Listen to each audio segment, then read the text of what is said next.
So despite my interest in filmmaking and storytelling, I think that the generic concept of happily ever after is far more damaging to our culture than we first would think, because it's given us a distorted concept of love. Now, love is already such an overly complicated thing that we have many different versions of it. You love different people in different ways. You would love someone that you're in a relationship with differently than you would love your friends, and them differently than you would love a family member. But I'd go so far as to say that love just straight up does not exist at all. That is not a thing. What we call love is a very overly complicated concept, which is really just an amalgamation of lots of other aspects. There is caring about and for another person. There is enjoying being with that person. There is tolerating the aspects of that person that you do not enjoy. There's a lot to it, and there's varying degrees and in different ways. There's bromance type love, where you've got a close friend that you're really close with them, kind of like a brother. There's family love, where you create a different bond with a family member than you would with someone that you meet like in college. And maybe they end up being a part of your life for a similar duration of time, but that bond is different. There's of course sexual love, which is a whole nother thing. And I'd say even entirely different than the stereotypical happily ever after love. And some religious circles have a concept of like all-encompassing like God love. And this is not even scratching the surface. There are nearly endless ways of explaining it. Everyone has their own perception of it, their own understanding of it, and it's all a little bit different. But the stereotypical happily ever after type love, that I think just straight up does not exist. And growing up, that was my understanding of love. That was the only concept of love that I had. And anything that did not match up to that standard was not love. And so that's why I say that love just straight up does not exist at all. Because if anything else that is not up to that standard of perfection is not love, then there is no such thing. Because no matter what, in the end, everyone you know will die or leave you. Or who knows what. Life is crazy. The point is, there is no such thing as happily ever after, because every relationship you will ever have with anyone will end in disaster, no matter what. There is no alternative. There's absolutely no way that it will not. That is just how life works. And this is devastating when you initially realize it. But I realized this a long time ago, and when you can come to accept it, then you end up with, I think there was a quote by Bob Marley where he says something similar, that everyone will hurt you eventually. It's just about finding the ones that are worth suffering for. The ones that you are compatible enough with for the enjoyment of them to be a net positive, even when taking into account the inevitable pain that will come.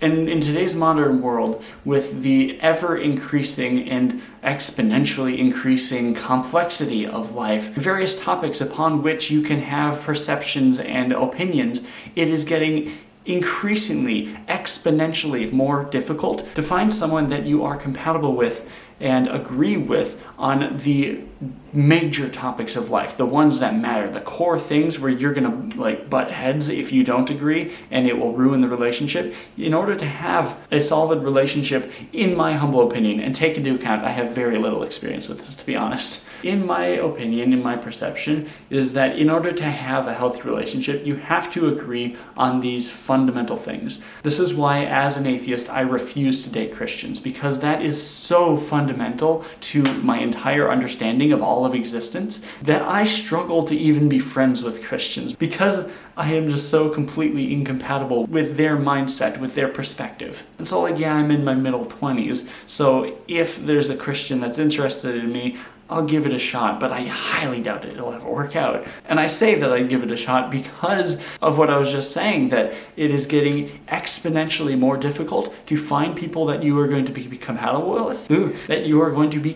with, because life itself is becoming exponentially more complicated. There are just more things that you can have opinions on. And the older you get, the more you realize that those opinions are important, because they literally shape your life and the world around you. And so today is supposed to be a day to celebrate love and the ones you love. And I, being someone who has spent the vast majority of my life at the extreme depths of depression, where I am convinced that there is no such thing as love, and that I'm not capable of feeling good feelings, I'm slowly trying to work my way out of that, and to realize that I am capable of feeling positive feelings. Like recently I've discovered that apparently my attachment style is dismissive avoidant. Yeah, not fearful avoidant, dismissive avoidant. So that was an interesting discovery, and apparently the only cure for that is to become more self-confident and to get to know yourself better, which is basically what I'm doing on this channel. So that's good news then. Maybe there is hope for me. But to circle back to the beginning of this, that is something that I think about a lot, is what is the cultural and mental impact of the type of content that we create and consume? What is the lasting effect on our perception of reality resulting from the stories that we choose to tell and the way that we choose to tell them? And that's something I need to dive into more in my own videos, is to try to at least theorize and hypothesize more about that. Because the stories that we tell ourselves affect the possibilities for the stories that we are capable of living. My entire life, the story that I was telling myself was that I am worthless and not deserving of or even capable of love because of my skewed perception of what love is. Because my concept of love was of an impossible version of love because of these stories that I was told as a child, these happily ever after fairy tales. But real love just is not that simple. It's very complicated and involves a lot of tolerating aspects that you hate in the other person. And of course, yes, I'm using a very strong word. And so these days, as we're all starved for touch, I think it's important to hug the ones you love while you can. I'm gonna hopefully get to hug my grandma tomorrow. I haven't hugged her in over a year, so I'm gonna wear clean clothes, wear my mask, hold my breath when I'm hugging her so that I'm not breathing on her because I don't want to accidentally give her COVID, which I don't have it right now as far as I'm aware. But you know, that's just the reasonable precautions. So yeah, I'll hopefully get to give her a hug, because pre-COVID, her and I would hug every single day. She had read some sort of article or saw on TV or something saying that it's really good to hug every day. And she so I was like, okay, yeah, I'm not going to oppose to that. And she's my grandma. Of course I can give her a hug. But yeah, this pandemic has had everyone starved for touch. The fact that not only have I not hugged my grandma in over a year, I haven't hugged my parents, I haven't been having high fives and fist bumps with my friends, there's been no accidental contact of just bumping shoulders or anything because of the social distancing. And it's weird how much that affects you, to where when you do accidentally bump hands with someone, where you're like handing them something and they brush the back of your hand, it's like, touch. It's weird. In a completely non-sexual way. It's like, yes, more please. And just brush my hand, please. And I also can talk a little bit about my experience with dating during COVID. Is non-existent, because I don't want to catch it. I don't want to be contributing to the problem of potentially spreading it, regardless of the fact that I'm young and healthy and would probably survive it no problem. I just don't want to be contributing to the problem, because the less people that catch it, the sooner it goes away. And so there's been a handful of people that I have had interest in, but I haven't really pursued. One, because I just haven't had the energy, because I've just been too exhausted and stressed. But two, because your mouth, I guess, has become the new private parts. Like when you have a new coworker and months go by before you see them with their mask off in the break room, and you're like, oh, that's interesting. That's not what I expected you to look like. But yeah, like dating in COVID, there would be no kissing.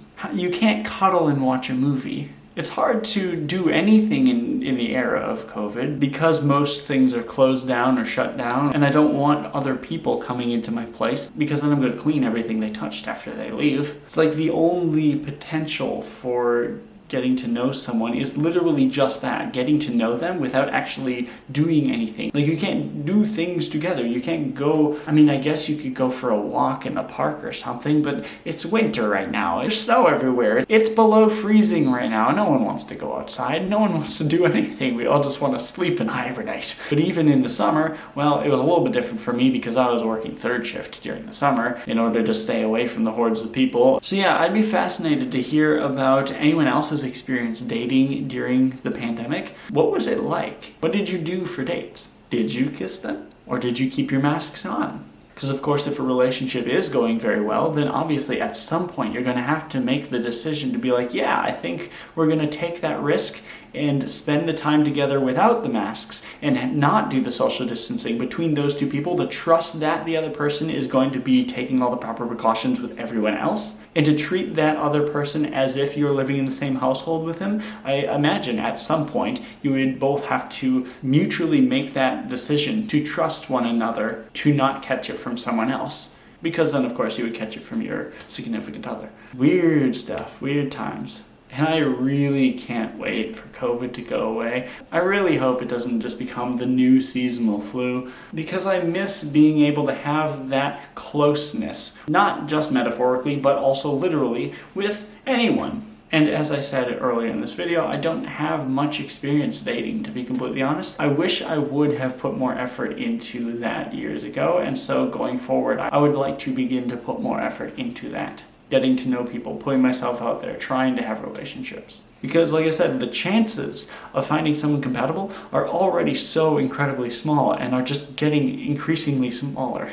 And you never just bump into someone who's perfectly compatible with you the way they have it in the movies. That's why we write stories like that. That's why we write stories with the happily ever after. Because those two things, happily ever after, bumping into your perfect soulmate, the one, all these stereotypes, we write these in stories because they don't exist in real life. Because it's the fantasy that we wish we could have. And so if that's impossible in real life, at least we can pretend in a story. Because that's basically one of the purposes for stories. Like, I would even say that all romantic films technically fall under the category of fantasy films, like Lord of the Rings and that stuff. And I'm defining the fantasy film category as anything that does not exist in reality. Even though romance definitely does exist in the real world, it's the type of romance that we see in films that doesn't exist in the real world.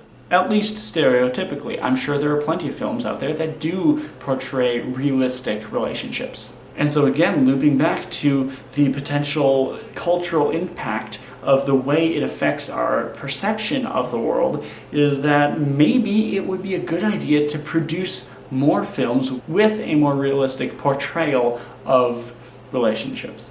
Maybe that would be healthy for the collective, for us as a society. So yeah, if you dated during COVID, and actually I know one person that did, and I haven't taken the time to ask them about it, so I think I'll do that as well. I'm gonna ask them like what their experience was, and if you dated during COVID, let me know about your experience down in the comment section below. I'm curious. So thank you so much for watching. Subscribe and stay tuned for more if you want to see more. Share my videos with anyone else you think might find them interesting. Ring the bell to turn on notifications, and take care.